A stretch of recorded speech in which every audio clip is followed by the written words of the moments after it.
ربنا افتح بيننا وبين قومنا بالحق وأنت خير الفاتحين سبحانك لا علم لنا إلا ما علمتنا إنك أنت العليم الحكيم أما بعد. Ibu-ibu Majelis Ta'lim Ummahat Asmaul Husna yang mudah-mudahan senantiasa dimuliakan oleh Allah Subhanahu wa taala, dijaga iman Islamnya, dijaga sehatnya, dijaga istiqomahnya, selalu dalam ketaatan, selalu dalam amal soleh, dihindarkan, dijauhkan dari hal-hal yang mabarat, yang maksiat, yang mengundang murkanya Allah Subhanahu wa taala. Hingga kita termasuk digolongkan hamba-hamba Allah yang selamat dunia sampai akhirat. Amin ya rabbal alamin. Alhamdulillah, ibu-ibu yang dirahmati Allah Subhanahu wa taala, kita ketemu lagi dalam kajian rutin kitab Irsyadul Ibad yang alhamdulillah kita sudah sampai di babul sholat. Bab sholat. Kemarin sudah dibahas tentang keutamaan sholat. Dan pagi hari ini kita akan melanjutkan kajian kita. Kita buka bersama-sama di halaman 77, ibu-ibu. Halaman 77, yakni pasal tentang hukum-hukum sholat. Di kitab Irsyadul Ibad, kalimatnya hukum-hukum terkait dengan sholat. Kalau di kitab fikih Syafi'iyah, baik kitab Sulam Safinatun Najah, Kafisatus Saja, Takrib maupun Fathul Qorib, itu judulnya syarat sah sholat. Syarat sah sholat. Nah, kalau di kitab ibu-ibu, di buku terjemahan Irsyadul Ibad di tangan ibu-ibu, judulnya pasal tentang hukum-hukum sholat. Baik, ibu-ibu yang dirahmati Allah Subhanahu wa taala, untuk memulai kajian kita pagi hari ini, mari bersama-sama kita membaca suratul Fatihah terlebih dahulu. Tabarrukan, mengharap keberkahan dari Allah Subhanahu wa taala dari kemuliaan suratul Fatihah untuk kita semua yang hadir maupun yang belum hadir. Mudah-mudahan Allah senantiasa limpahkan rahmat serta keridhaannya untuk kita semua, hingga segala aktivitas kita senantiasa diridhoi oleh Allah, dibimbing dalam hidayahnya, dan segala sesuatunya niat semata berharap balasan dari Allah. Kita doakan pula dengan barokahnya suratul Fatihah untuk keluarga kita, baik itu suami, anak, maupun keluarga yang lain, senantiasa dijauhkan dari bala, wabah, penyakit maupun musibah. Yang sakit diangkat sakitnya, yang sehat mudah-mudahan tambah semangat istiqomah dalam ibadahnya. Liridhaillah, al-Fatihah. A'udzu billahi minasy syaithanir rajim. Bismillahirrahmanirrahim. Alhamdulillahi rabbil alamin. Ar-Rahmanir Rahim, Maliki yaumiddin. Iyyaka na'budu wa iyyaka nasta'in. Ihdinas siratal mustaqim. Siratal ladzina an'amta 'alaihim ghairil maghdubi 'alaihim waladdallin.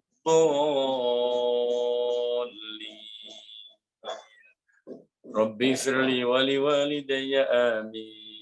Taqabbalallah. Baik, ibu-ibu yang dirahmati Allah Subhanahu wa taala, kita langsung buka kitab kita di halaman 77, faslun fi ahkamis sholat. Pasal tentang hukum-hukum sholat. Yang pertama, satrul aurah. Di sini syarat sahnya sholat harus menutup aurat. Menutup aurat dengan pakaian yang suci. Bukan asal pakaian, bukan asal apa namanya, bentuk pakaiannya juga harus jelas yang bisa menutup aurat.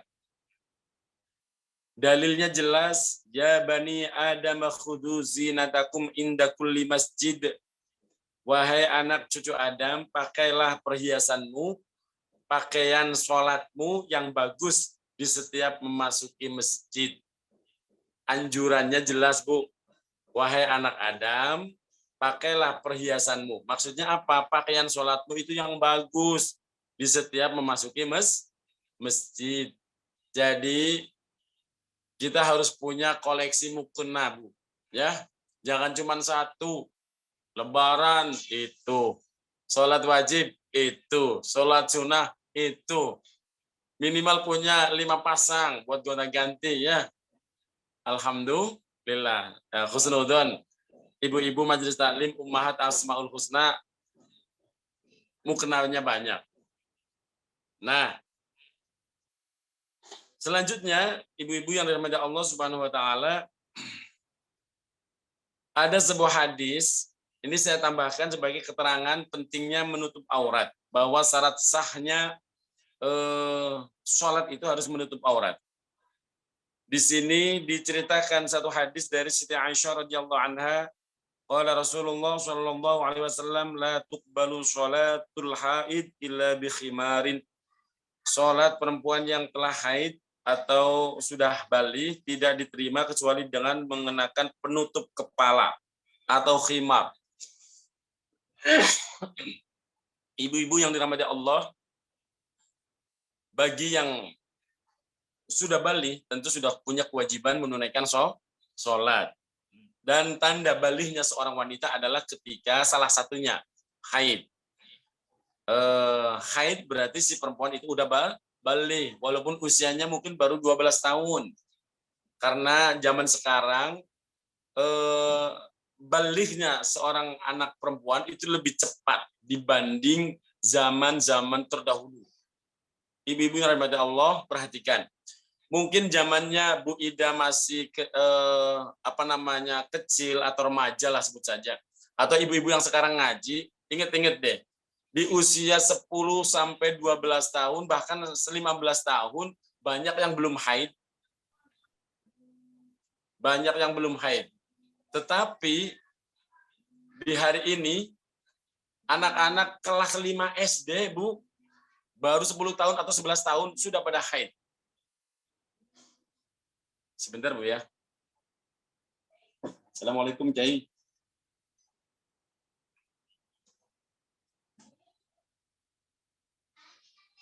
Ampun, Kiai lagi taklim. Nanti saya telepon balik. Nggih.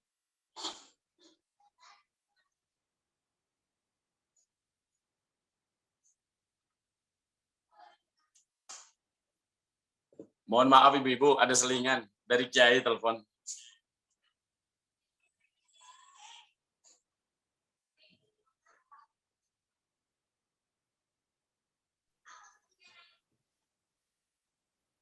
Baik ibu-ibu yang dirahmati Allah Subhanahu wa taala, anak perempuan hari ini lebih cepat haidnya. Tidak sedikit dari mereka yang di usia masih maaf ya, 10-11 tahun udah haid. Ini mungkin faktor dari perkembangan alat-alat komunikasi, di mana alat-alat komunikasi sekarang ini kayak HP, televisi, itu setiap hari menyodorkan film-film yang maaf berbau pacaran, hingga anak-anak sekarang itu lebih cepat ya Bu,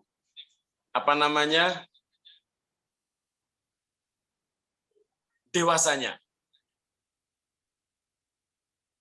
Oleh karena itu, jamaah yang dimuliakan Allah Subhanahu wa taala, kita juga harus waspada, memperhatikan perkembangan anak-anak kita. Ketika anak ini udah haid, maka dia sudah menanggung kewajiban sebagai seorang muslimah. Di antaranya adalah wajib menunaikan sholat dan wajib ketika sholat menutup auratnya lengkap. Nah, di antaranya yang dikatakan oleh Rasulullah SAW dari hadis yang diriwayatkan oleh Sayyidatina Aisyah. Beliau ini menjelaskan bahwa wanita tidak sah atau tidak diterima sholatnya kalau tidak menutup kepala. Aurat rambutnya itu harus benar-benar tertutup dengan baik. Laqad kana Rasulullah sallallahu alaihi wasallam yusallil fajra fayashhadu ma'ahu nisa'un minal mu'minati mutalaffi'atin fi muruqihinna summa yarji'na ila buyutihinna ma ya'rifuhunna ahadun. Rasulullah sallallahu alaihi wasallam pernah melaksanakan sholat subuh bersama beliau tanpa para perempuan mukminah yang mengenakan pakaian panjang yang menutupi seluruh tubuhnya. Kemudian mereka pulang ke rumah dan tidak ada seorang pun yang mengenali mereka. Nah, jamaah yang dimuliakan Allah Subhanahu wa taala, dari sini hadis ini berarti menceritakan bahwa para mukminah zaman Rasulullah pun sudah banyak yang memakai niqab. Tahu niqab, Bu? Penutup wajah. Nah, kalau orang sekarang ya berarti cadar. Makanya nggak dikenalin, yang kelihatan matanya doang. Bu Ida juga kalau ketemu saya di jalan kemudian pakai cadar pasti saya nggak kenal. Nah, jemaah yang dimuliakan Allah Subhanahu wa taala. Ini syarat sah atau hukum sholat yang pertama, menutup aurat. Untuk seorang laki-laki atau amat, budak wanita, maka auratnya adalah antara baina surrah wa rukbah, antara pusar dan lutut. Untuk orang perempuan yang merdeka, nah kayak ibu-ibu semua itu perempuan merdeka, nggak ada yang menjadi budak, maka wajib menutup aurat seluruh tubuhnya kecuali wajah dan kedua telapak tangannya. Jadi seluruh badan perempuan itu aurat di dalam sholat kecuali wajah dan telapak tangan. Dari atas tubuh dan samping, tidak dari bawah tubuh. Nah, jadi harus tertutup rapi. Oleh karena itu, bila dipandang dari bawah bisa tampak auratnya, maka tidak menjadi persoalan. Misalnya bawahnya itu kaca. Jadi bisa dilihat dari bawah. Itu nggak wajib. Misalnya telapak kakinya kelihatan kalau dilihat dari bawah. Bukan yang lainnya maksudnya. Jadi kalau dilihat dari bawah karena memang lantainya kaca, telapaknya kelihatan, itu tidak apa-apa. Tapi kalau dari samping, dari depan, dari kanan, kiri, belakang kelihatan, itu termasuk kashful aurat, terbukanya aurat. Jamaah yang dimuliakan Allah Subhanahu wa taala. Selanjutnya, yang kedua, syarat sah atau di sini disebutnya hukum sholat adalah mustaqbilal qiblah. Menghadap kiblat di waktu sholat. Kecuali menjalankan sholat wajib di waktu yang menakutkan. Namanya sholat khauf. Sholat dalam peperangan. Atau sholat sunnah di atas kendaraan di waktu bepergian yang diperbolehkan. Jadi kalau sholat sunnah di atas kendaraan, boleh ngadep kemana aja, sesuai dengan kendaraan melajunya kemana. Nah, tapi kalau sholat wajib, harus mustaqbilal kiblah, menghadap kiblat. Beda dengan kalau sholat perang. Nah, saking pentingnya sholat tubuh, kemarin udah dijelaskan fadilah sholat. Dalam keadaan perang saja tetap wajib sholat. Apalagi kok kita hanya karena kondangan nggak sholat, itu yang sering terjadi. Halo mak-mak, nih dengerin baik-baik. Dalam keadaan perang saja, saking wajibnya sholat, wajib sholat, wajib dilaksanakan. Walaupun harus bergantian, itu ada teknis khusus, namanya sholat khauf. Sholat dalam keadaan menjaga dari kemungkinan-kemungkinan yang buruk, maka disebut sholat khauf, sholat dalam keadaan perang. Ini boleh seperti itu. Sholatnya bergantian, ada yang ruku, yang di belakang nahan dulu nggak ruku. Nah, ketika yang di depan udah dapat 1 rakaat, yang di belakang baru melaksanakan, gantian yang di depan yang jaga. Itu ada teknis khusus nanti, namanya sholat khauf. Peperangan saja, sholat wajib nggak boleh ditinggalkan. Loh, apalagi hanya sekedar kondangan, nih mak-mak nih, alasannya apa nggak sholat? Takut luntur. Apanya? Make up-nya. Lah Allah, berapa sih mahalnya make up, mak? Sampai ninggalin sholat. Beli lagi. Ya Allah. Karena apa? Masih hanya kondangan kemudian dibarter dengan neraka. Kan berat atuh, Bu. Jangan digampangin sholat 5 waktu itu. Jadi mustaqbilal kiblah. Yang kedua menghadap kiblat. Yang ketiga mengetahui waktu sholat. Mengetahui waktu sholat. Pastikan sholat yang kita kerjakan sudah masuk waktunya. Inna sholata kanat alal mu'minina kitabam mauquta. Sesungguhnya sungguh sholat itu adalah kewajiban yang ditentukan waktunya atas orang-orang yang beriman. Jadi serajin apapun kita, jam 9 sekarang, jam 10 nggak boleh sholat zuhur, Bu. Serajin apapun kita, rajin sholat, masih jam 10, tengah 10 nggak boleh sholat duhur. Tapi saya mau sholat, ya silakan. Sholatlah sholat duha. Sholatlah sholat sunnah mutlak. Sholat hajat, sholat yang lain boleh. Tapi kalau sholat wajib, kita mau kota, waktunya sudah ditentukan. Nah, maka pastikan kalau kita sholat duhur, tahu kalau udah waktu sholat duhurnya masuk. Kalau kita sholat asar, pastikan sudah masuk waktu asar. Begitu pula sholat maghrib, isya, dan subuhnya. Harus tahu waktu sholatnya. Selanjutnya, jamaah yang dimuliakan Allah Subhanahu wa taala, mengetahui tata cara sholat. Ini penting. Mengetahui tata cara sholat. Nah, mengetahui tata cara sholat ini wajib fardu ain hukumnya. Nggak bisa diwakilkan. Setiap muslim harus tahu persis. Sholat yang dikerjakan adalah sholat wajib. Tahu diawali dengan takbiratul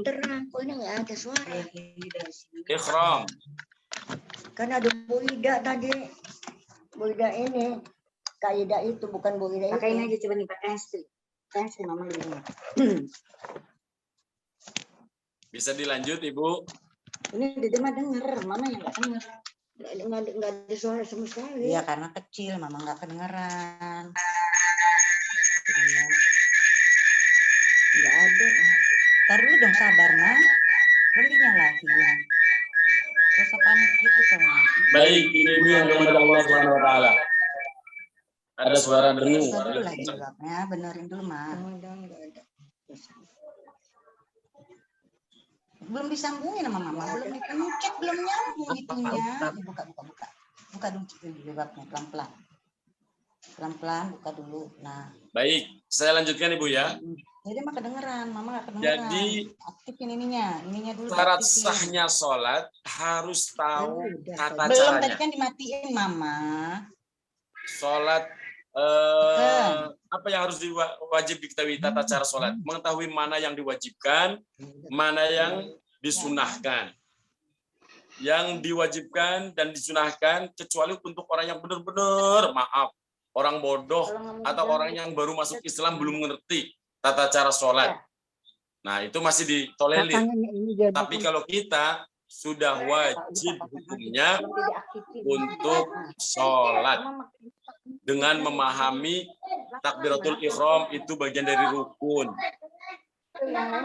Doa iftitah itu adalah sunnah. Baca Fatihah adalah rukun. Baca surah itu sunnah. Kemudian ruku. Ruku itu bagian dari rukun. Dan tumakninahnya harus sempurna. Nah, jemaah yang dimuliakan Allah Subhanahu wa taala, itu harus dipahami sampai salam. mana yang wajib, mana yang sunnah, mana rukun, mana yang lain itu bisa ditolerir. Selanjutnya, ibu-ibu rahmat Allah Subhanahu wa taala, syarat sahnya sholat yang lain adalah bersih dari hadas. Bersih dari hadas maupun najis. Bersih tubuh, pakaian, tempat dari najis. Terus bagaimana kalau ada darah nyamuk? Nah, kan nyamuk kadang genit Bu ya. Gigit ibu-ibu, sudah kenyang, terbang, nempel di pipi, lagi sholat masih sempat-sempatnya ngebunuh makhluk, ditepak-pak gitu kan, lo ada darahnya, Terus bagaimana? Kalau darah itu sedikit dan langsung bisa dihilangkan, itu dimaafuk. Tapi kalau darahnya belecetan, wah itu bisa berbahaya. Bisa membatalkan sholat. Karena apa? Terkena najis. Hati-hati, ibu-ibu rahmat Allah Subhanahu wa taala. Maka lebih baik nyamuknya jangan digeplak, diusir aja. Ya, kadang mama nggak sadar sang gembesnya sama nyamuk. Main teplok-teplok aja ya. Ibu-ibu yang dirahmati Allah Subhanahu wa taala. Selanjutnya kita percepat. Fardu sholat. Fardu sholat itu bahasa lainnya adalah arkanus sholat. Rukun-rukun sholat. Ibu-ibu boleh buka di halaman 78. Arkanus sholat, rukun-rukun sholat. Atau fardunya sholat. Kalau di kitabnya ibu-ibu di halaman 78. Adalah niat. Kenapa harus ada niat? Jelas. Wa ma umiru illa liya'budullaha mukhlishina lahud din. Innamal a'malu bin niat. Sesungguhnya semua perbuatan itu bergantung pada niatnya. Dan niat harus dipondasikan semata berharap ridhonya Allah Subhanahu wa taala. Ini penting ibu-ibu yang dirahmati Allah Subhanahu wa taala. Jangan asal melakukan kegiatan. Karena apa? Ketika ada orang semedi atau melakukan yoga, senam pernafasan, kan diem. Senam yoga itu gerakannya ada yang beberapa gerakan mirip-mirip gerakan orang sholat. Enggak anggapnya yoga juga berarti sama dengan sholat. Oh, beda atuh Bu. Ada yang gerakan yang mirip gerakan sholat, ya. Tapi bukan berarti kalau yoga berarti sudah sholat. Yang membedakan ibadah satu dengan ibadah yang lain, wabil khusus sholat adalah niat. Niat. Kemudian di sini yang kedua, membaca takbiratul ihram. Membaca takbiratul ihram. Allahu Akbar. Itu adalah takbiratul ihram. Dengerin baik-baik Ibu, saya tambahin. Mumpung saya lagi ingat.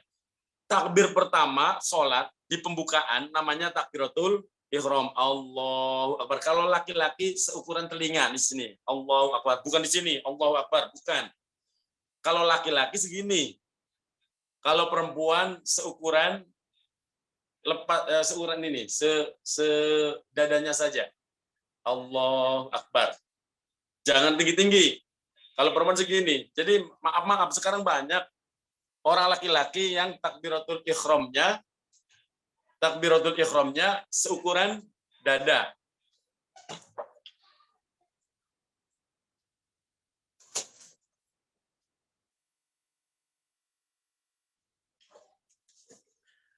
Nah, padahal itu untuk perempuan. Untuk laki-laki segini Bu sunahnya. Allahu Akbar. Dan posisi telapak tangan menghadap kiblat. Allahu Akbar. Bukan Allahu Akbar. Bukan Allahu Akbar begini juga nggak boleh. Tapi menghadap kiblat. Allahu Akbar. Ini perempuan. Takbir yang pertama disebut takbiratul ihram. Nah, kemudian ketika mau ruku, Bapak, Ibu-ibu kan baca Allahu Akbar. Bangun dari ruku, sami Allahu liman hamidah. Kemudian mau sujud, baca Allahu Akbar. Itu namanya takbir intiqal. Paham Bu ya? Jadi ada beda nama. Kalau yang pertama itu takbiratul ihram. Kalau antara rukun dengan rukun yang lain kemudian baca Allahu Akbar, sami Allahu liman hamidah, Allahu Akbar. Bangun dari sujud, mau berdiri lagi pun Allahu Akbar. Itu namanya takbir intiqal. Paham ya? Ibu-ibu, itu namanya takbir intiqal. Selanjutnya, rukun yang berikutnya adalah berdiri. Berdiri bagi orang yang mampu untuk berdiri. Orang yang tidak mampu berdiri, sekalipun dikarenakan pusing kepala, di tengah kapal misalnya, maka boleh sholat dengan duduk. Kemudian bila tidak mampu dengan duduk, maka dengan berbaring. Kanat bi bawasirun fasa'altun nabiyya sallallahu alaihi wasallam 'anis shalah faqala shalla qa'iman fa illam tastati' faqa'idan fa illam tastati' fa 'ala jambin. Ini yang dalam sebuah hadis dijelaskan, Bu. Ini yang bertanya salah satu sahabat, namanya sahabat Imran bin Husain radhiyallahu an. Beliau matur kepada Nabi, "Ya Rasulullah, aku itu menderita penyakit wasir. Aku bertanya kepadamu ya Rasulullah tentang cara sholat." Maka beliau pun menjawab, "Sholatlah dengan cara berdiri. Jika tidak mampu, maka sholatlah dengan cara duduk. Jika duduk pun tidak mampu, maka dengan cara berbaring. Bertumpu pada perut sebelah kanan dan wajah menghadap kiblat." Miring ke kanan, Bu, ya, dan wajah menghadap kiblat. Nah, itu yang diajarkan oleh Nabi Shallallahu alaihi wasallam. Kemudian dalam hadis yang lain juga disebutkan yusallil maridu mustalqiyan ala qifahu tali qadamahul qiblah. Orang yang sakit boleh sholat dengan cara membaringkan tengkuk lehernya sampai kedua kakinya ke arah kiblat.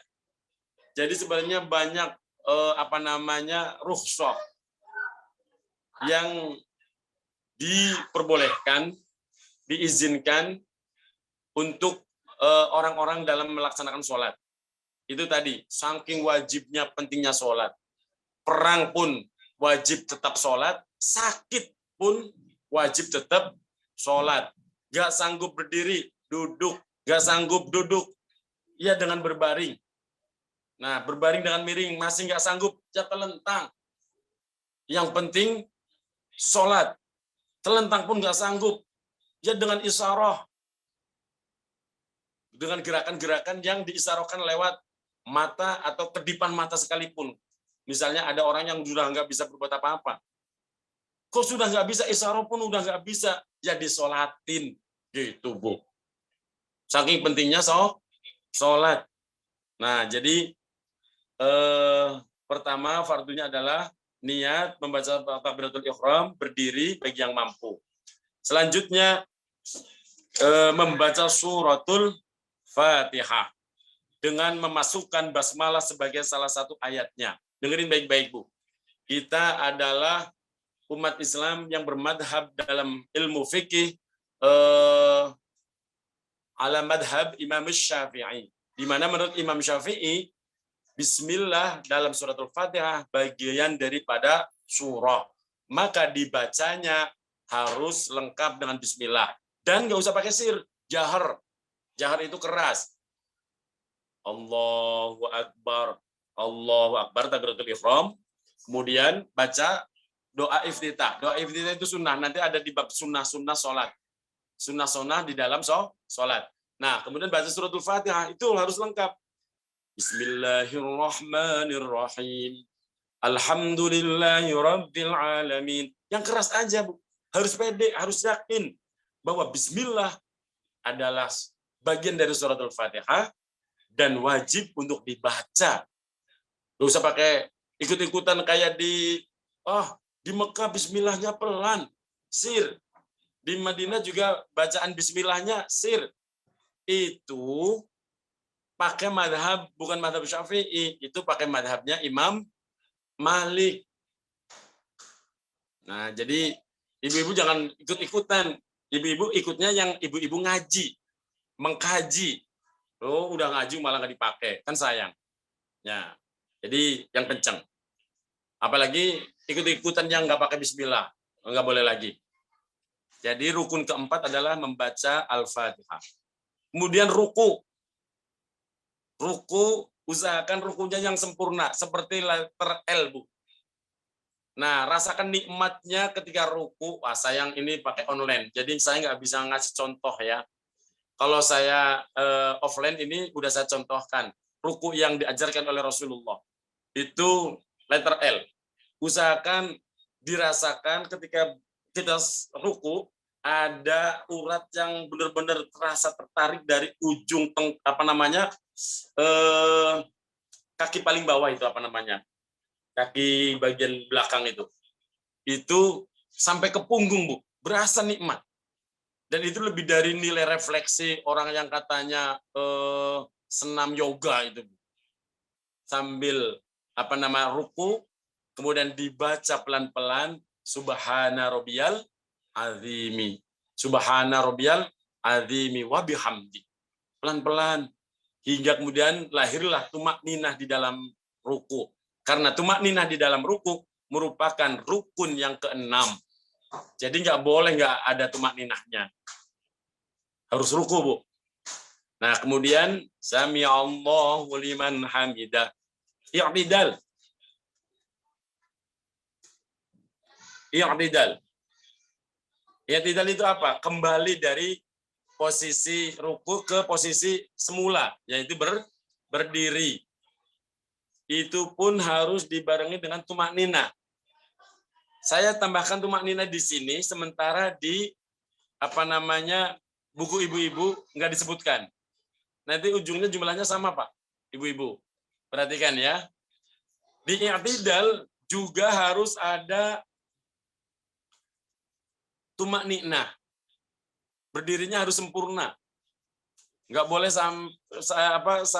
masih berayun-ayun tangannya sudah sujud. Nanti nggak sempurna. Kemudian yang ketujuh di buku ibu-ibu, sujud. Sujud ini pembahasannya lebih simpel, tapi nanti saya akan membahaskan lebih lengkap. Karena ada yang mengatakan rukun sholat itu seperti yang di buku ibu-ibu adalah 14. Tapi yang di buku saya, biar lengkap, ibu-ibu tidak syak lagi, tidak ragu lagi, rukun sholat ada 18. Bedanya di mana? Dengerin baik-baik. Makanya nggak boleh sepotong nih. Kalau ngaji bahaya kalau sepotong. Karena saya tambahkan di setiap, bukan saya yang menambahkan, di kitab yang lebih lengkap maksudnya. Rukun itu plus tumakninah. Jadi tumakninah ada. Kemudian i'tidal, sami Allahu liman hamidah, berdiri. Itu rukun sendiri. Kemudian tumakninah, diam di dalam i'tidal, itu juga rukun tersendiri. Berarti sudah 8 tuh. Kemudian sujud 2 kali dengan meletakkan sebagian dahi yang terbuka dan hamparannya juga tidak terbawa oleh orang yang sholat, di mana akan turut bergerak bersamanya. Jadi dengerin baik-baik ibu-ibu, kalau sholat sujud dahinya harus nempel di sejadah atau di kalau nggak pakai sejadah, keramik maupun tempat sujud. Nggak boleh terhalang. Misalnya terhalang oleh gerakan mukena. Mukenanya buat alas jidat sujud. Nggak sah. Ini karpetnya kayaknya bau demek. Kemudian ketika sujud dialasin pakai mukena yang kita pakai. Itu nggak sah malah. Terhalang jidat kita. Nggak boleh. Jadi tidak boleh terhalang oleh hamparan yang terbawa ketika kita bergerak sholat. Mukena kan ketika kita berdiri ke bawah, ikut kita dalam berdiri gitu loh. Nah, itu nggak boleh itu. Juga meletakkan 2 lutut, 2 telapak tangan bagian dalam, dan jari-jari 2 telapak kaki ke tanah atau sesamanya. Dengerin baik-baik ibu-ibu. Kalau lutut, insya Allah nggak ada masalah lah. Yang sering terjadi keliru adalah ketika meletakkan tangan ketika sujud nggak boleh begini. Allahu Akbar. Sujudnya itu jari-jarinya seperti ini. Harus nepak ke ke sejadah atau ke keramik seperti ini, Bu. Nempel. Nah, misalnya ini, maaf, ini keramik. Nempel tangan ibu-ibu. Nggak boleh begini nih. Allahu Akbar sujud kok begini. Nggak sah. Harus begini.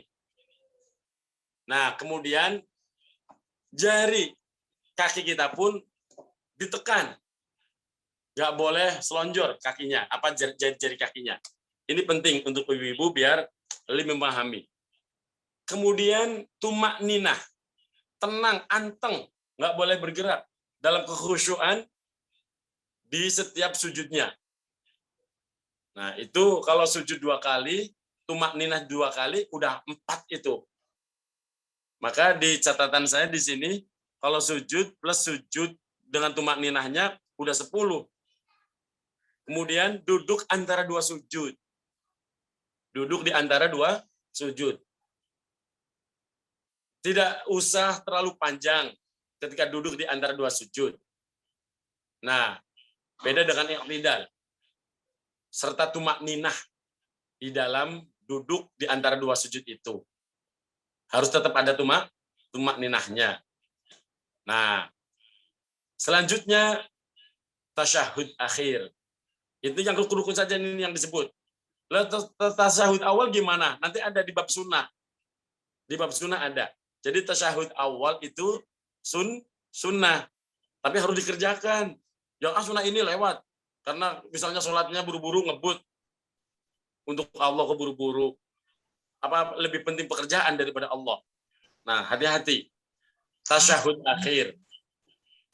Kemudian membaca sholawat kepada Nabi pada tasyahud akhir.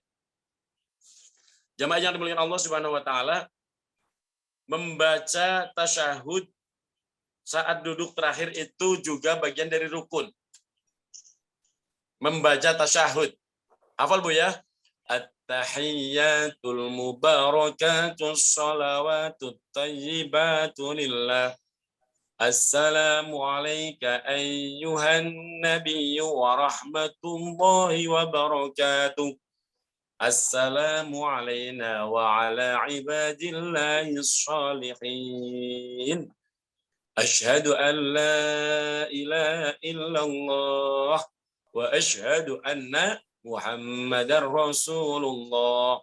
Allahumma salli ala sayyidina Muhammad wa ala ali sayyidina Muhammad.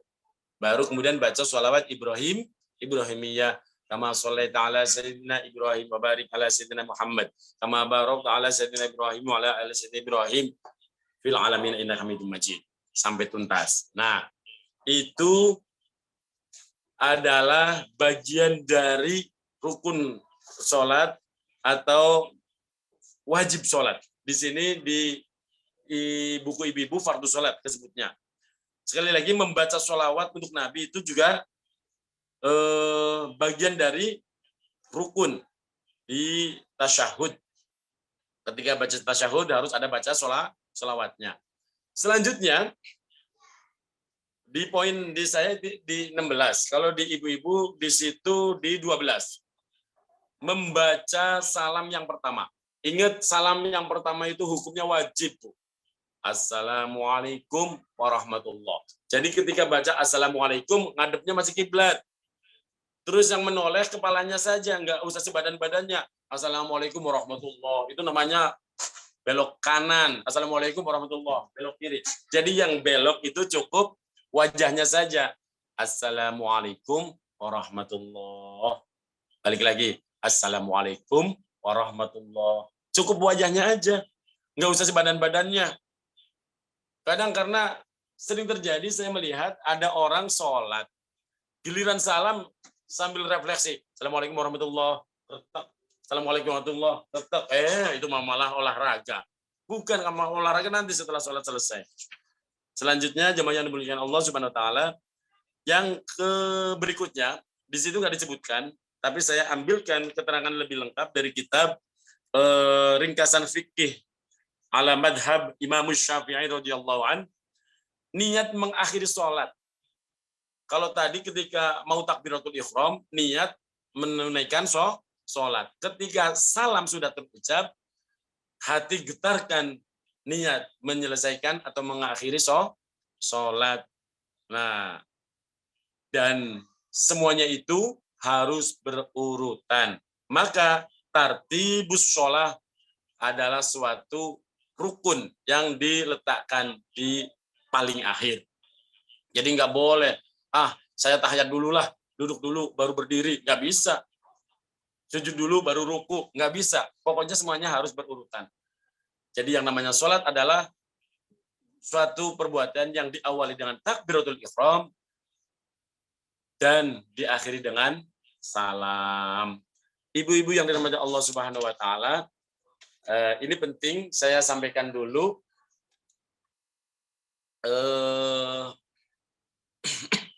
Di tempat ibu, di buku ibu, silakan dibuka sampai halaman 80. Fardu sholat itu ada 80. Fardu sholat itu ada 14. Halaman 80. Fardu sholat itu ada 14. Tapi nggak menghitung tumakninah. Kalau di kitab yang lebih lengkap, udah menghitung tumakninah di setiap gerakan, gerakan ruku, i'tidal, sujud, duduk di antara dua sujud, maka nanti jumlahnya ada 18. Sama sebenarnya. Intinya sama, cuman lebih detail yang saya sampaikan.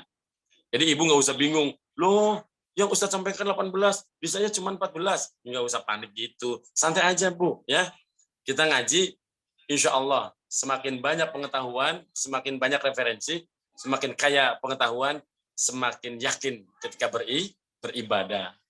Nah, selanjutnya, sunnah di dalam mengerjakan sholat. Sunnah di dalam sholat. Jamaah yang dimuliakan Allah Subhanahu wa taala, sholat yang sunnah yang disunahkan sebelum mengerjakan sholat ada. Ada sunnah yang dikerjakan ketika sudah mulai sholat. Perlu saya sampaikan. Ada sunnah yang dikerjakan sebelum sholat. Apa itu? Adzan. Itu sunnah. Iqamah juga sunnah. Dijelaskan di sini, faida khadaratus shalah falyu'adzin lakum ahadukum wal ya'ummakum akbarukum.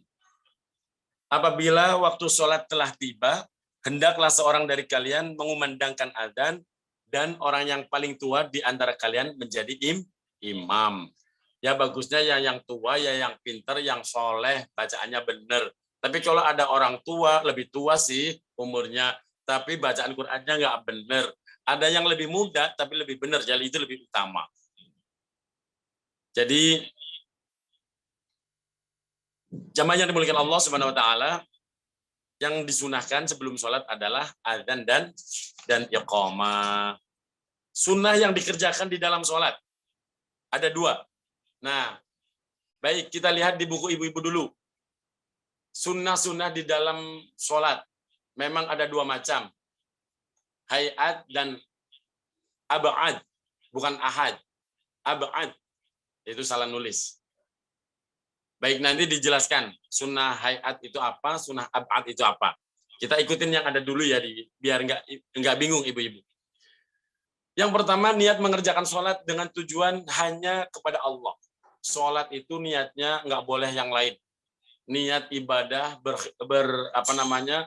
melakukan yang terbaik sebagai ungkapan syukur atas nikmat anugerah Allah Subhanahu wa taala, mengharap ridhonya semata dari Allah Subhanahu wa taala. Dan menyebut mustaqbilal kiblati itu sunnah, menyebut adaan itu juga sunnah. Qodoan bagi yang qodho itu juga sunnah. Sekalipun orang yang menjalankan sholat itu tidak mempunyai hutang sholat yang harus diqodhoin. Niat ini disunahkan pula untuk diucapkan. Misalnya, lengkap niat sholat nih, kalau diucapkan. Usolli fardhu zuhri arba'a raka'atin mustaqbilal kiblati. Menghadap kiblat, adaan. Adaan itu apa sih bahasa Indonesianya? Tunai. Adaan itu tunai. Artinya apa? Melaksanakan sholat di waktunya. Nah, kalau ada orang melaksanakan sholat, setelah sholat itu lewat waktunya, karena tersebab tidur kebablasan, atau naik kendaraan yang tidak bisa dia turun karena memang kondisinya tidak memungkinkan untuk transit, maka ibu-ibu yang dirahmati Allah Subhanahu wa taala itu nanti tetap wajib sholat. Cuman ketika mustaqbilal kiblati qadaan, itu qada namanya. Kalau adaan tunai. Nah, sholat di waktu menjalankannya, di waktunya sholat. Zuhur ya di waktu zuhurnya. Kok ada orang sholat zuhur di waktu asar, nanti bukan adaan, tapi qadaan. Kalau tidak memenuhi syarat jamak qosor atau jamak sholat. Nah, jamaah ibu-ibu yang dirahmati Allah Subhanahu wa taala, melihat tempat sujud dengan menundukkan kepala. Sunnah ketika sholat itu matanya jangan muter-muter kemana-mana. Fokus pandangan mata di tempat sujud. Lihat tempat sujudnya kita. Kemudian yang ketiga, mengangkat kedua tangan sampai kedua pundak bersamaan. Yang tadi sudah saya contohkan ketika takbiratul ihram. Allahu Akbar. Itu sepundak sunnah itu. Kemudian sunnah lagi mengangkat kedua tangan adalah ketika bangun dari ruku. Bangun dari ruku itu sunnah angkat kedua tangan. Sami Allahu liman hamidah. Itu sunnah. Waktu akan ruku dan waktu mau bangun ruku. Nah, waktu mau ruku sunnah. Angkat tangan. Misalnya bacanya suratnya yang simpel. Qul huwallahu ahad, Allahus samad, lam yalid wa lam yulad wa lam yakul lahu kufuwan ahad. Allahu Akbar. Itu sunnah angkat tangan. Kemudian bangun dari ruku, sami Allahu liman hamidah, pun sunnah angkat tangan. Nah, kalau dari sujud mau duduk, itu nggak ada sunnah angkat tangan. Nggak ada tuh sunnah di situ. Nah, kalau dari rokaat pertama naik Allahu Akbar, dari rokaat 1 mau ke rokaat 2 setelah sujud mau naik lagi, itu juga baru ada kesunahan. Itu di mana? Ketika kita dari tahiyat awal ke rokaat berikutnya. Ibu-ibu yang dirahmati Allah Subhanahu wa taala, jadi sunnah ngangkat tangan itu bangun dari tasyahud yang pertama. Jadi kalau misalnya ibu-ibu sholat zuhur, rokaat pertama ke rokaat kedua itu enggak sunnah angkat tangan. Tapi setelah tahiyat awal, mau ke rokaat ketiga, itu sunnah angkat tangan. Sampai misalnya, at-tahiyatul barakatuh sama Allahumma sholli ala Muhammad wa ala ali Muhammad. Kemudian bangun Allahu Akbar. Mau ke rokaat ketiga, itu sunnah angkat tangan tuh. Sunnah. Jadi jangan maaf semuanya angkat tangan, itu keliru. Ada aturannya. Nah, itu sunnah angkat tangan itu 1 di takbiratul ihram, 2 waktu mau ruku dan bangun dari ruku, serta bangun dari tasyahud awal. Itu baru sunnah angkat tangan. Ingat-ingat ibu-ibu. Kemudian sunnah meletakkan tangan kanan, tapak tangan kanan di atas pergelangan tangan kiri ketika setelah takbiratul ihram, Allahu Akbar, meletakkan tangan kanan di atas pergelangan tangan kiri. Begini Bu, Allahu Akbar, tangan kanan diletakkan di pergelangan tangan kiri. Begini nih. Terus meletakkan tangannya apa? Antara dada dan tengah-tengah dan puster di sini. Jangan di sini Bu, nggak boleh, nggak ada tuntunannya di sini. Allahu Akbar begini, kayak orang kedinginan. Selama ini saya ngaji dari guru ke guru, dari kiai ke kiai, meletakkan tangan itu di sini. Antara dada dan pusar. Nah, posisinya di sini di tengah-tengah. Jangan terlalu ke bawah. Ini tuntunan ala madhab Syafi'iyah. Nah, kalau yang lain, ya silahkan. Udahlah, kita ngaji dari satu arah dulu ya. Jangan, kok ada, kalau saya pernah lihat di Arab, takbiratul ihram Allahu Akbar, tangannya dilepas di bawah. Nah, itu nanti ada lagi. Itu madhab yang lain, bukan madhabnya Imam Syafi'i. Jangan niru-niru yang itu dulu. Yang satu dulu aja. Meletakkan tangan di dada. Nah, kemudian meregangkan kedua telapak kaki dengan jarak 1 jengkal di waktu berdiri. Nih dengerin baik-baik. Ibu-ibu yang dirahmati Allah Subhanahu wa taala, sunnah berdirinya adalah antara kaki kanan dan kaki kiri itu 1 jengkal. 1 jengkal itu gini ya, segini. Segini, Bu. Jadi jangan bentang lebar-lebar, enggak laki enggak perempuan itu. Hari ini kita sering ada orang sholat bentangnya lebar banget. Kalau laki-laki aja enggak enak, apalagi perempuan gitu loh. Kok berdiri itu kok lebar-lebar amat? Siapa yang nuntun begitu? Nah, di sini dijelaskan merenggangkan kedua tapak kakinya dengan jarak 1 jengkal di waktu berdiri. Ini sunnah ya. Membaca doa iftitah tadi udah saya sampaikan. Membacanya apa? Nah, di kitab ini dari inni wajjahtu wajhiya lillazi fataras samawati wal arda hanifan muslima wa ma ana minal musyrikin inna sholati wa nusuki wa mahyaya wa mamati lillahi rabbil alamin la syarika lahu wa bidzalika umirtu wa ana minal muslimin. Ibu-ibu yang dirahmati Allah Subhanahu. Kalau baca takbiratul ihram, kalau baca doa iftitah setelah takbiratul ihram, Allahu akbar kabira walhamdulillahi katsira wa subhanallahi bukratan wa asila. Ini wajjahtu, ini sesuai dengan tuntunan Nabi kita Muhammad sallallahu alaihi wasallam. Ini di dalam hadis Sahih Bukhari ada ini wajjahtunya ada ininya, Bu. Di hadis Sahih Muslim juga ada. Semuanya ada. Walaupun kemarin ada sempat viral, ada ustadz yang bilang, oh nggak ada ininya. Ya biarin, yang nggak pakai ini nggak apa-apa. Tapi kita sesuai dengan tuntunan kitab yang kita kaji, dari para ulama-ulama terdahulu, bahkan ulama ahli hadis, semuanya pakai ini wajjahtu. Nah, selanjutnya jemaah yang dimuliakan Allah Subhanahu wa taala, selanjutnya berhenti sejenak pada setiap akhir ayat dalam surah Al-Fatihah. Ini penting ibu-ibu, sunnah yang dicontohkan oleh Nabi ketika baca surah Al-Fatihah itu enggak diwasol, tapi diwakor setiap ayatnya. Contoh, dengerin baik-baik.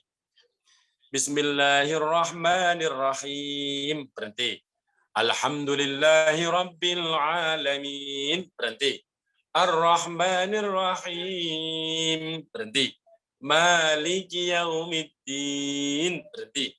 Iyyaka na'budu wa iyyaka nasta'in, berhenti. Ihdinas siratal mustaqim, berhenti. Siratal ladzina an'amta 'alaihim ghairil maghdubi 'alaihim waladdallin. Itu disunnahkan. Itu Nabi kalau baca Fatihah di dalam sholat, itu nggak ada yang diwasol. Khususnya di bab suratul Fatihah. Beda orang sekarang, mentang-mentang nafasnya panjang. Dari bismillah, 1 nafas. Bismillahirrahmanirrahim, alhamdulillahirabbil alamin, arrahmanirrahim, maliki yaumiddin, iyyaka na'budu wa iyyaka nasta'in, ihdinas siratal mustaqim, siratal ladzina an'amta 'alaihim. Saya aja nggak kuat 1 nafas. Siratal ladzina an'amta 'alaihim ghairil maghdubi 'alaihim waladdallin. Apalagi kalau salat tarawih nih biasanya di kampung tuh ngebut-ngebut ya. Itu nggak ada tuntunannya. Nah, walaupun boleh, walaupun benar, tapi tetap nggak sesuai dengan tuntunan Nabi kita Muhammad sallallahu alaihi wasallam. Setiap bacaan Fatihah setiap ayatnya berhenti. Selanjutnya membaca amin sunnah. Waladdallin, membaca amin dengan mim yang ditasdid, amin, bukan amin gitu loh. Mimnya ditasdid karena artinya taqabbal du'ana ya Rabb. Amin itu artinya ya Allah, terimalah doa kami. Idza ammanal imamu fa aminu fa innahu man waqafa ta'minuhu ta'minal malaikah ghufirlahu ma taqaddama min dambi. Ini rahasianya, dengerin baik-baik ibu-ibu. Bila imam membaca amin, maka bacalah amin pula oleh makmum, sebab sesungguhnya orang yang bacaan aminnya bertepatan dengan dengan bacaan aminnya malaikat, maka dosanya yang telah lewat diampuni oleh Allah Subhanahu wa ta'ala. Tuh baca amin tuh setelah imam baca waladhdallin. Amin. Mudah-mudahan pas bersamaan dengan aminnya para malaikat. Nah, kemudian berikutnya sunnah membaca ayat-ayat Al-Qur'an. Sekalipun hanya satu ayat. Boleh. Satu ayat yang panjang juga bagus, banyak. Ada satu ayat satu halaman, Bu. Nah, terserah. Pakai yang satu surah tapi pendek atau satu ayat tapi panjang, banyak. Selanjutnya sunnahnya adalah hendaknya bacaan Fatihah maupun surah ini dikeraskan di waktu sholat maghrib, isya dan subuh. Jadi kalau bacaan surah itu dibaca jahar, keras. Terserah yang dibaca surah yang mana saja. Inna a'tainakal kautsar fasholli lirabbika wanhar inna syani'aka wal abtar. Itu simpel, 3 ayat. Surat Al-Kautsar. Selanjutnya bertakbir untuk turun dan bangun selain bangun dari ruku. Takbir itu hendaknya dibaca panjang sehingga sampai pada rukun berikutnya. Contohnya, misalnya bangun dari ruku. Bukan, maksudnya kalau bangun dari ruku kan sami Allahu liman hamidah. Misalnya ibu-ibu baca takbir dari berdiri mau sujud. Allahu Akbar. Sambil bergerak, ngucapin Allahu Akbar sampai posisi dengkul kita sudah di bawah, tangan kita sudah menyentuh tanah atau keramik untuk sujud. Itu sunnah. Nah, kemudian membaca Subhana Rabbiyal Azimi wa bihamdih ketika ruku. Subhana Rabbiyal Azimi wa bihamdih. Subhana Rabbiyal Azimi wa bihamdih. Subhana Rabbil Azimi. Subhana Maha Suci. Rabbiyal Azimi. Tuhanku Al-Azimi yang Maha Agung. Wa bihamdih. Dan Maha Terpuji. Jadi kita baca 3 kali. Resapi dalam batin kita bahwa kita lagi menghadap Zat yang Maha Suci. Hingga ketika menghadap Zat yang Maha Suci, kita pun menghadapnya harus dalam keadaan suci. Suci diri kita dari hadas, suci diri kita dari najis, pakaian, tempat, bahkan badan. Badan harus suci dari hadas dan najis, pakaian juga tempat. Karena yang kita hadepin adalah Zat yang Maha Suci. Subhanallah, Bu. Maka kita bayangkan, Subhana adalah Subhana Rabbi, Maha Suci Tuhanku, Al-Azimi yang Maha Agung, wa bihamdih dan Maha Terpuji. Kemudian bangun, Sami Allahu liman hamidah. Baca, Rabbana lakal hamdu mil'us samawati wa mil'ul ardi wa mil'u ma syi'ta min syai'in ba'du. Coba sekali waktu ibu-ibu merenungkan makna dari doa i'tidal ini. Rabbana, wahai Tuhanku, laka, milik Engkau ya Allah. Alhamdu, segala pujian, segala sanjungan, segala kemuliaan itu milikmu ya Allah. Mil'us samawati, yang memenuhi langit, wa mil'ul ardi, dan memenuhi bumi. Jadi pujian, keagungan, kemuliaan Allah itu memenuhi langit dan bumi. Wa mil'u ma syi'ta min syai'in ba'du, dan memenuhi segala sesuatu selain langit dan bumi. Dan setelah itu semuanya milik Allah. Semuanya milik Allah.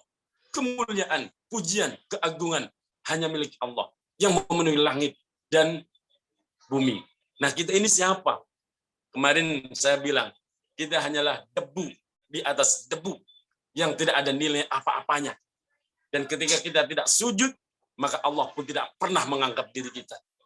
Maka sandarkan badan kita, Rabbana walakal hamdu mil'us samawati wa mil'ul ardi wa mil'u ma syi'ta min syai'in ba'du. Nah, hingga belajar khusyuk lah, Bu ya. Nah, kemudian Sujud. Bila sujud, maka hendaknya meletakkan kedua lututnya dengan renggangan sekitar 1 jengkal. Jangan mepet banget juga, jangan mentang banget juga, jangan. Tapi ukuran 1 jengkal. Sejengkal itu segini, Bu. Kemudian kedua telapak tangannya ditaruh di suatu tempat sekiranya bisa selaras dengan kedua pundaknya. Jadi selaras dengan pundak kalau sujud, Bu. Jangan bentang begini. Maaf, begini itu nggak boleh. Tapi harus lurus dengan pundak ketika sujud. Lanjutnya jari-jarinya dikembangkan dan direnggangkan serta dihadapkan ke arah kiblat. Nggak boleh begini, tapi harus lurus, ya, direnggangkan. Itu sunahnya. Kemudian dahinya dan hidungnya diletakkan ke tanah. Dua telapak kakinya juga direnggangkan dan keadaan berdiri tegak. Jari-jarinya diupayakan menghadap kiblat. Dan bacalah Subhana rabbiyal a'la wa bihamdi. Subhana Rabbi, maha suci Tuhanku al-a'la yang maha tinggi, maha luhur, wa bihamdi, dan maha terpuji. Kemudian duduk di antara dua sujud, itu sunahnya apa? Posisi duduk iftirosi, jangan sila atau jangan duduk yang lain. Duduk iftirosi itu apa? Duduk yang menggunakan kaki kiri sebagai tempat duduknya.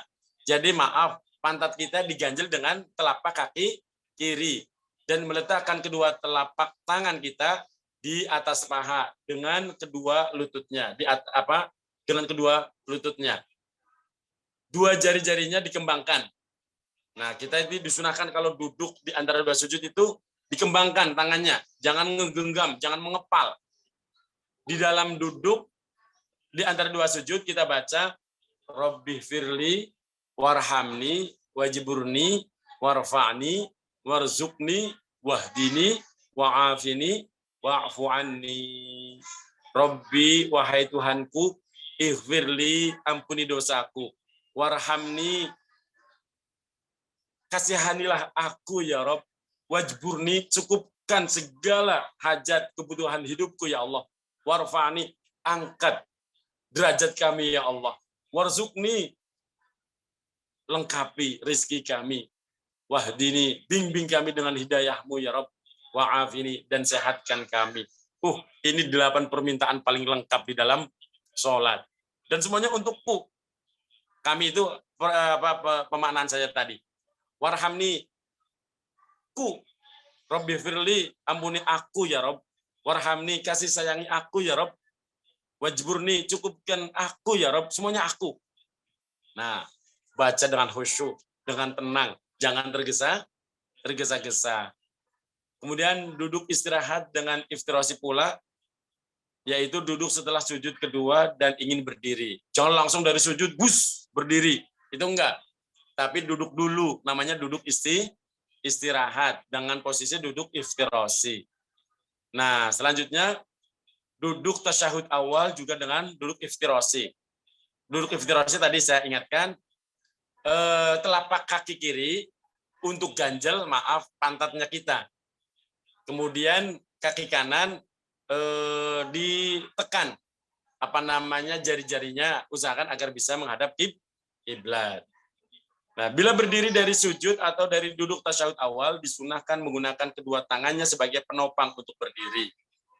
Nah, ini mestinya itu dipraktekkan dan ibu-ibu melihat. Selanjutnya kalau duduk di akhir duduk di akhir tasyahud akhir, duduklah dengan duduk tawarruk. Duduk tawarruk itu bagaimana? Yang tidak diakhiri dengan sujud sahwi, meletakkan kedua telapak tangannya pada ujung lutut, mengembangkan jari-jari tangan kirinya dan mengembangkan jari-jari yang kanan, kecuali jari telunjuk yang digerakkan bagi yang mau menggerakkan, bagi yang diam-diam. Jadi nggak usah ribut. Loh kok dia kalau ini begini-begini, biarin. Kalau kita anteng, ya, illallah. Ketika asyhadu an la ilaha illallah, itu menunjuk satu aja. Ahad.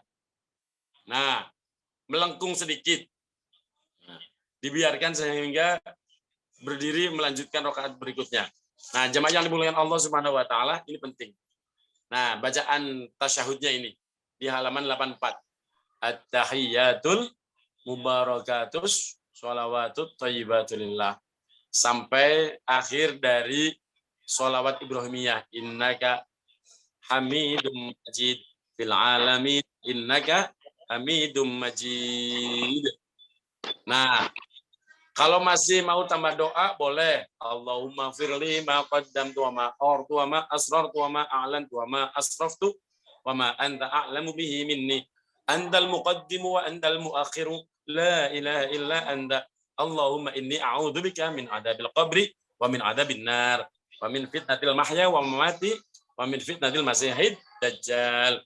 Allahumma inni dzulamtu nafsi dzulman katsira wa la yaghfiru dzunuba illa anta faghfirli maghfiratan min indika warhamni innaka antal ghafurur rahim. Ya muqallibal qulub sabbit qalbi ala dinik. Nih, insyaallah ibu-ibu mah udah hafal ya. Amin ya rabbal alamin. 2 poin lagi. Kemudian membaca salam kedua. Membaca salam kedua itu hukumnya sunnah. Jadi yang wajib itu yang pertama. Kemudian menoleh ke kanan dan ke kiri. Assalamualaikum warahmatullahi. Itu sunnah, menolehnya itu sunnah. Assalamualaikum warahmatullahi. Kok ada orang salam tuh nggak bergerak kepalanya? Ya biarin. Ya, bedanya dia nggak dapat sunnah. Itu saja. Ya. Ibu-ibu yang dirahmati Allah Subhanahu wa taala, yang paling akhir niat keluar dari sholat dengan membaca salam yang pertama itu di dalam hati digerakkan, di dalam batin, karena memang niat letaknya di dalam hati. Ibu-ibu yang dirahmati Allah Subhanahu wa taala, ini yang dapat saya sampaikan.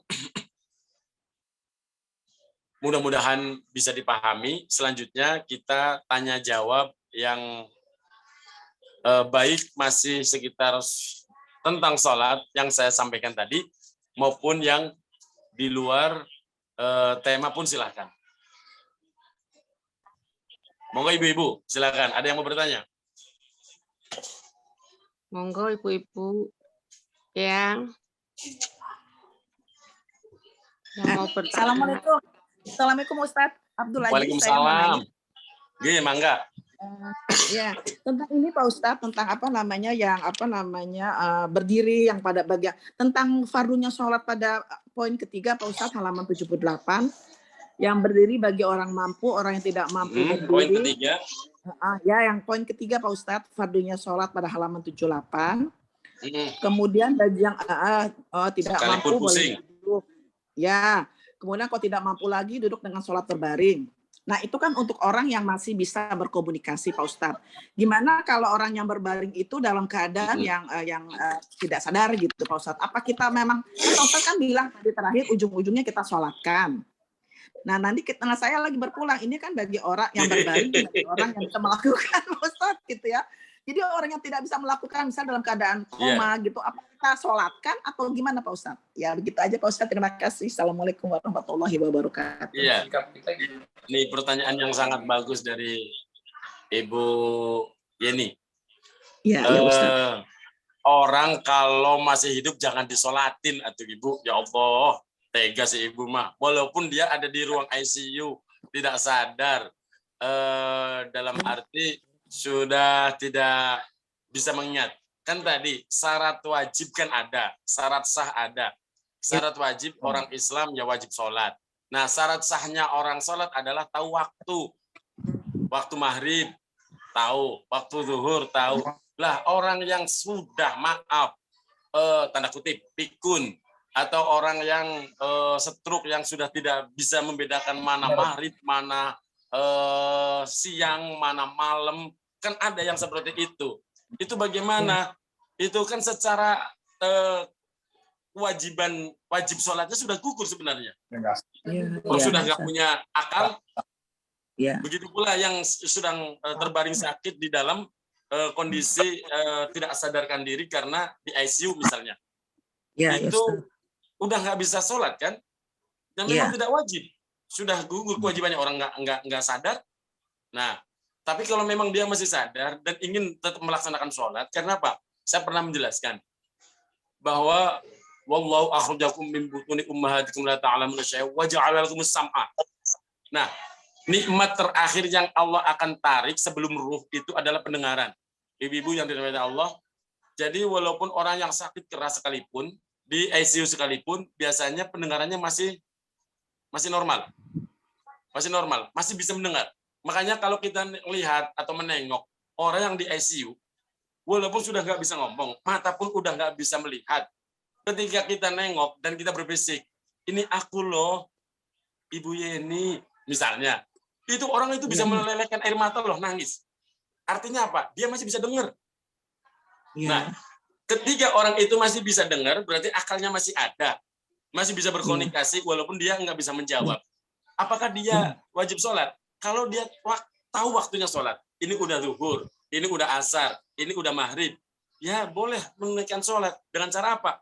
Minimal dengan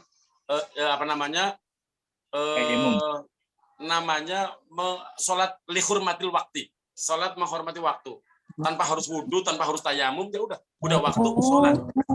Dengan isyarah namanya, Bu. Dengan isyarah, dengan yang dia mampu, dan dengan yang dia ingat, sebisa dia. Itu namanya sholat lihurmatil waktu. Bagi orang yang dalam kondisi sakit seperti itu, nggak bisa kemana-mana, tapi ingatannya masih normal.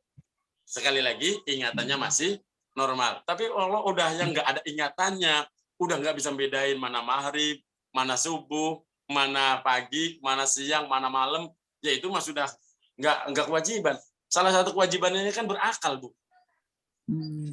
Iya kan? Kalau nggak punya akal, ya nggak wajib. Makanya anak-anak belum diwajibkan. Sampai nanti kemudian dia berakal, mumayyiz. Sudah bisa membedakan mana yang baik dan yang buruk. Itu, Bu. Jadi kalau masih hidup, ya jangan disolatin. Aduh. Ya. Itu ya Pak Ustadz ya. Kan ujung-ujungnya disolatkan gitu Pak Ustadz. Ya, kalau disolatkan itu kalau udah nggak ada, itu ya Allah. Iya, makanya saya bilang, iya Pak Ustadz, maka saya bilang kalau dia udah misalnya dia udah nggak ingat waktu, kadang-kadang kayak apa sih kesadarannya juga naik turun gitu. Apa ya memang saya juga tahu dia udah gugur kewajibannya gitu. Tapi kalau kata Pak Ustadz kan dia masih sekali-sekali dengar, masih sekali-sekali komunikasi gitu ya. Ya walaupun dia ya kita ajak sholat juga dia juga mungkin nggak ini lagi Pak Ustadz, udah nggak ini lagi. Gitu. Iya Ustadz. Oh jadi hilang ya kewajiban beliau ya Ustadz ya. Iya, bagi orang yang maaf, ini bicara yang sakit, jangan orang gila ya. Orang yang sakit, baik itu sakit stroke atau ada di ICU atau orang yang pikun, itu kan, itu udah gugur karena memang dia termasuk orang yang tidak punya kategori akal, begitu. Nah terus mengenai ini Pak Ustadz, misalnya orang tua saya sakit umpamanya ada orang sakit terus ahli warisnya atau anak-anaknya karena dia nggak mengerjakan sholat fardu, kita boleh membadalkan atau mengkodokan sholat orang tua kita yang sedang sakit atau boleh apa enggak gitu Pak Ustadz? Saya pernah saya ngaji dari satu kitab satu dengan kitab yang lain Bu ya, dari kiai satu yang kiai yang lain, kalau orang masih hidup nggak bisa sholat, jangankan tuh orang lain, anaknya saja nggak bisa mengkodokkan sholat orang tuanya gitu loh. Kalau masih hidup. Jadi ya kalau toh, ya walaupun masih hidup atau sudah meninggal nggak ada hukum mengkodokkan sholat orang yang sudah meninggal. Beda dengan puasa, beda dengan haji. Kalau haji dan puasa ada hadisnya. Yang apabila orang tua waktu hidupnya belum sempat haji kemudian dihajikan, waktu hidup meninggalkan ibadah puasa Ramadan, maka ahli warisnya istrinya itu bisa mengkodokkan puasa yang ditinggalkan atau haji yang belum ditunaikan. Tapi kalau sholat terjadi khilaf, maksudnya khilaf ini ada pendapat yang mengkiaskan wong haji dan puasa aja boleh dikodok, sholat pun boleh dikodok sama ahli warisnya, bukan sama orang lain. Nah, tapi ada pendapat yang mengatakan ya, wong orang haid saja, orang haid itu nggak diwajibkan kodok sholat, tapi wajib kodok puasa, kan gitu. Nah, orang haid wajib kodok puasa nggak? Kalau misalnya Ramadan nggak puasa nih haid, di bulan lain wajib kodok puasa kan? Wajib. Wajib. Tapi tidak orang dengan sholatnya wajib dikodok nggak? Enggak. Ya kan? Iya. Nah, kecuali waktu sholat yang belum ditunaikan, itu wajib dikerjakan. Kodok. Seperti itu. Oh gitu. Nah, Tapi jamaah mana yang ada dimuliakan Allah Subhanahu wa pendapat taala. ya? Jadi ada dua pendapat. Ada yang mengatakan boleh dikodok untuk sholat, tapi banyak yang berpendapat ya kalau sholat nggak ada kodoknya dengan alasan seperti tadi. Puasa Ramadan dikodok tapi tidak mewajibkan sholat, mengkodok sholat maksudnya. Itu jawabannya Bu ya. Ya cukup Pak Ustadz. Yang lain. Assalamualaikum. Ya, Ustadz, aku tadi sambung yang Bu Yeni ya, waktu yang lagi sakit sampai di ICU gitu. Kalau dituntun kan pendengaran masih lihat nih ya, kan bukan orang tua gitu, jadi bukan yang orang yang udah uzur. Cuman dia memang di ICU. Kita tuntun gitu sholatnya, yuk kita sholat ya, kita baca. Jadi dengan harapan dia ngikuti dari pendengarannya, itu boleh nggak kayak gitu Ustadz?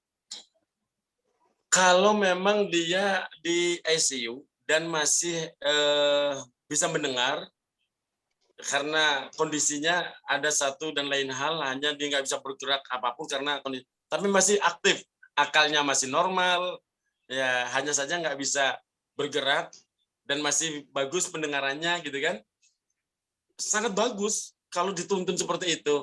Misalnya Mas atau Kak atau Pak atau siapa aja lah nyebut saja beliau yang sakit, ini udah waktu zuhur, tunaikan sholat ya, sholat zuhur, kemudian dituntun.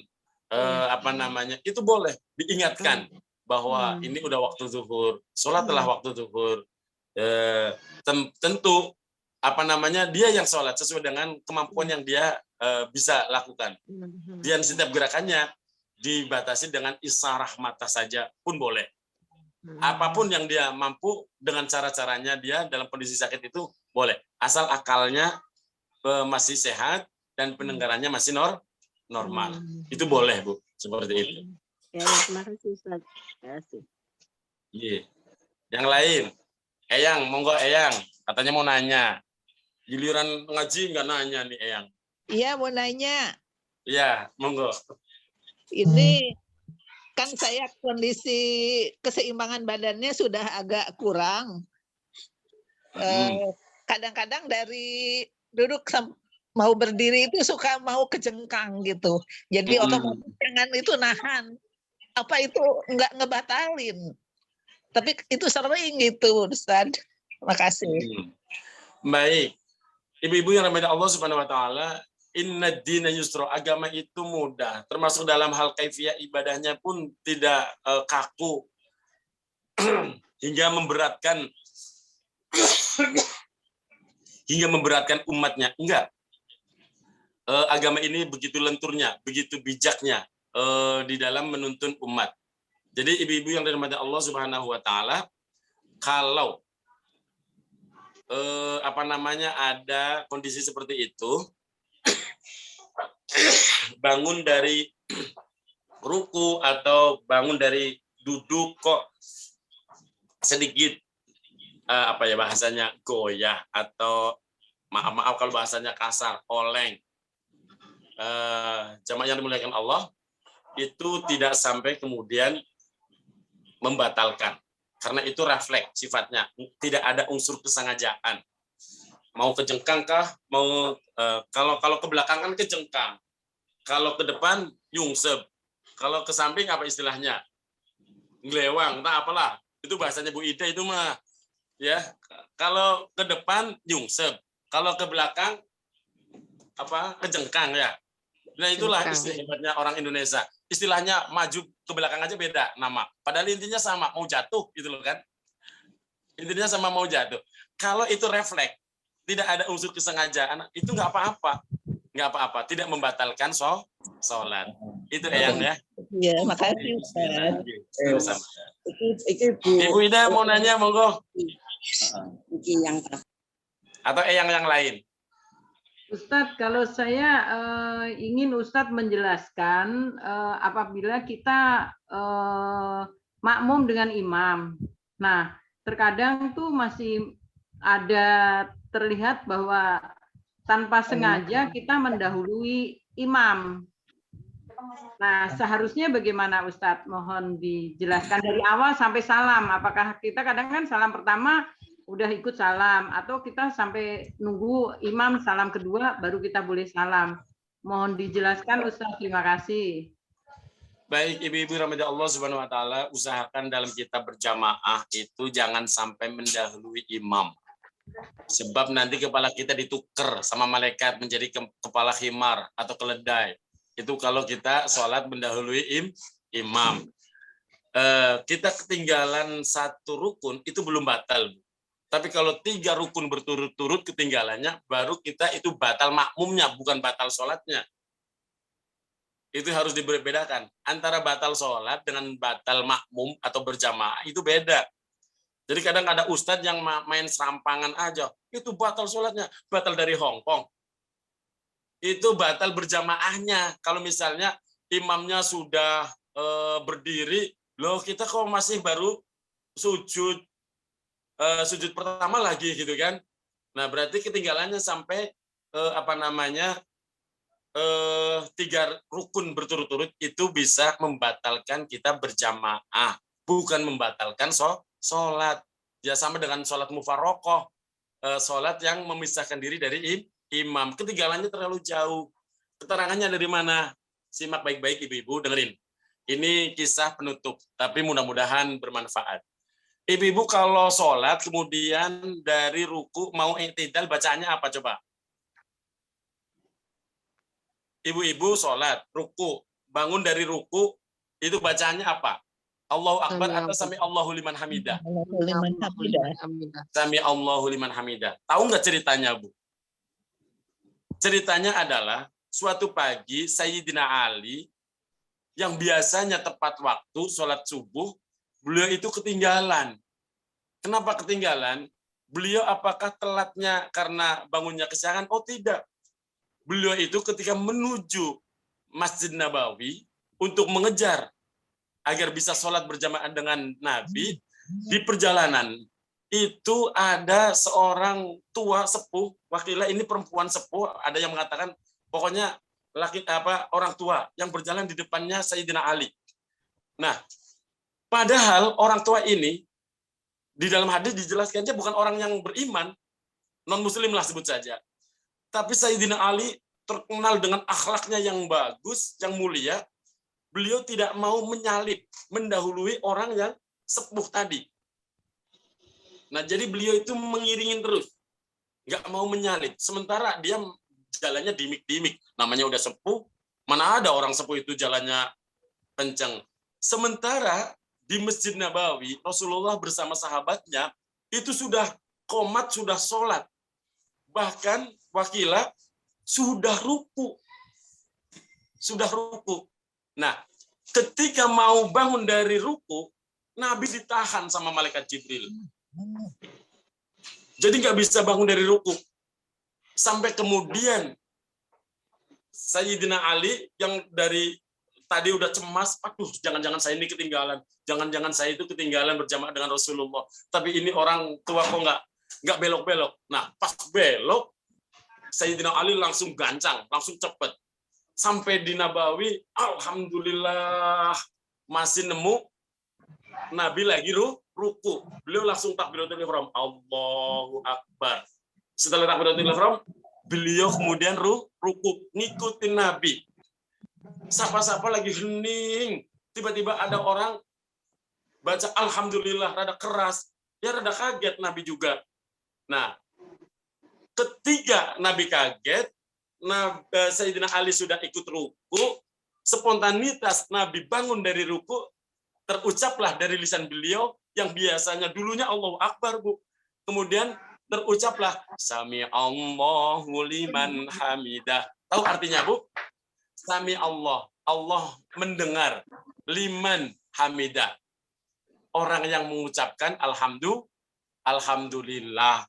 Maka sejak itu kemudian bangun dari ruku ke i'tidal, yang dibaca bukan Allahu Akbar, tapi Sami Allahu liman hamidah. Itu sejarahnya, Bu, dulu. Nah, ibu-ibu jangan-jangan belum tahu nih ya. Itu bacaan spontanitas Nabi ketika bangun dari ruku sami Allahu liman hamidah, dan kemudian jadi syariat. Artinya tidak dirubah setelah itu. Nah, di sini ada keterangan. Artinya ketinggalan 1 rakaat kemudian nyusul itu masih dihitung tidak ketinggalan. Bukan ketinggalan 1 rukun. Maaf, tadi salah. Ketinggalan 1 rukun, yaitu rukun berdiri kan. Nah, sampai ruku itu masih dihitung dapat. Tapi kalau udah i'tidal berarti udah 3 berturut-turut. Berdiri, ruku, dan i'tidal. Itu udah nggak dapat. Jadi kalau misalnya ibu-ibu ikut sholat, loh imam udah i'tidal, tetap ikut. Tapi dihitung nggak dapat rakaat awal. Paham ya? Tapi kalau misalnya masih dapat rukunya, Allahu Akbar. Lo baru Allahu Akbar kok, imam udah ruku. Ya udah ikut ruku. Itu masih dihitung dapat 1 rakaat. Paham ya? Ini sejarahnya seperti itu. Jadi mudah-mudahan kita semua tambah ilmu, tambah cerdas, tambah bermutu ibadahnya. Karena waktu pula lah, kira-kira tutup dulu Bu ya. Nanti sambung dulu, bulan Ustaz. depan mudah-mudahan. Halo Ustaz. Oh, mau bertanya Bu, silahkan. Gini, saya misalnya Ustaz ya sholat lohor gitu, Ustaz ya udah sholat lohor, sudah baca-baca doa, saya kayak ngantuk, saya tertidur Ustaz, tidur sebentar, saya bangun lagi, terus saya ambil air sholat lagi, saya sholat, terus saya ditanya sama cucu saya, Oma kan udah sholat tadi, tapi saya terus saja sholat Ustaz. Nah terus saya mau bertanya Ustaz, itu hukumannya apa ya Ustaz? Jadi sholatnya Yang 2 dikerjakan kali. oleh ibu sholat apa setelah wudhu? Sholat lohor, saya sholat lohor lagi gitu. Oh, sholat lohor lagi, bukan Iya. sholat sunnah. Bukan. Ini apa? Saya udah sholat apa belum? Jadi saya sholat lagi. Itu Baik, maksudnya, Ibu atau Eyang Mulyasari ya? ya. Baik, jawabannya gini Ibu. Kalau Eyang ini udah sholat zuhur, kemudian duduk sambil zikir, kemudian ngantuk, atau bahkan terlelap tidur, kemudian nanti bangun, kemudian wudhu, ya jangan sholat zuhur lagi. Kan sholat zuhurnya udah. Cukup sholat sunnah yang lain. Sholat qobliyah, ba'diyah boleh. Ustaz, saya lupa. Udah sholat apa belum? Jadi saya sholat lagi gitu. Terus cucu saya yang lihat saya, Oma kan tadi udah sholat. Tapi saya terus sholat. Karena saya nggak yakin gitu Ustaz. Makanya saya mau tanya dengan Ustaz. Kalau faktornya Oma, kalau misalnya faktornya lupa sih ya nggak apa-apa namanya lupa. Lupa itu pasti nggak inget. Ya. Bener nggak Bu? Ya. Yang kalau lupa pasti nggak inget. Kalau Oma itu bener-bener lupa banget, nggak inget belas. Kok kayak perasaan tadi bener-bener belum sholat gitu kan? Nah, itu bagus kalau inget perasaan belum sholat, kemudian segera sholat. Walaupun sebenarnya ya ketika diingatkan, Oma kan tadi udah sholat, oh udah ya cucuku, iya terima kasih diingatkan. Ya sudah dibatalin, udah sholat kok. Ditulisin berarti sholat 2 kali itu ya nggak ada tuntunannya. Nah, yang repot begini Bu, yang justru kadang sering terjadi. Biasa sholat di awal waktu, bahkan berjamaah. Tiba-tiba karena ada tamu dan satu urusan, asik aja. Nggak ingat kalau dirinya padahal belum sholat. Karena terbiasa di awal waktunya lewat, perasaan udah sholat. Ingat sudah lewat. Misalnya nih, biasanya sholat zuhur awal waktu. Allahu Akbar, langsung ambil wudhu, selesai adzan, sholat qobliyah, sholat kemudian wajib. Semuanya udah tertunaikan. Nah ini biasanya awal on time, lewat lama. Nggak sholat nih, karena ada tamu atau ada keperluan yang lain. Lah inget sudah asar. Lah ya Allah, perasaan tadi belum sholat zuhur. Ada nggak yang sering begitu? Banyak kan? Ingat udah asar. Ya Allah, kok belum sholat zuhur tadi. Nah, terus bagaimana? Maka segeralah sholat zuhur setelah sholat asar, itu namanya sholat qadha. Niatnya jangan adaan, tapi qadhaan. Usolli fardhu dhuhri 4 raka'atin mustaqbilal qiblati qadhaan lillahi ta'ala. Seperti itu niatnya. Kalau cash itu maksudnya pas di waktunya adaan. Seperti itu ya Bu ya. Nah, ini yang dapat disampaikan. Terima kasih. Bu Ida, sudah Bu? Ustadz, satu lagi Ustadz. Oke, monggo.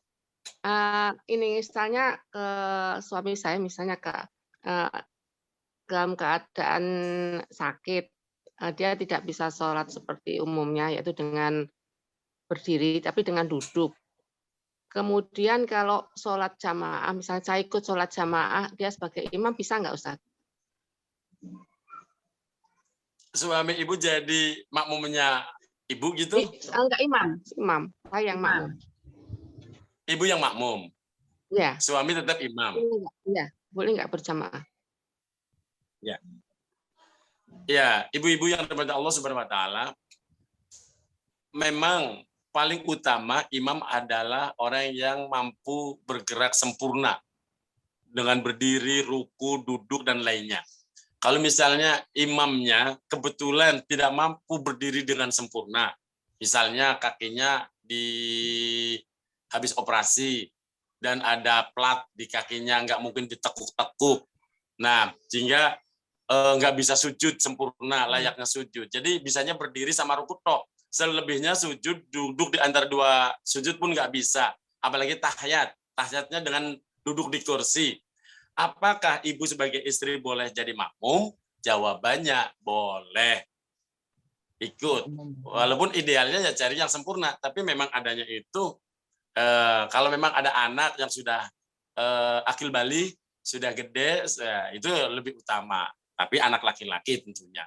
Yeah. Nah, jadi kekurangan itu tidak kemudian menggugurkan seorang laki-laki untuk bisa jadi imam di dalam waktu sholat. Apalagi dia adalah seorang suami di dalam rumah. Itu lebih utama.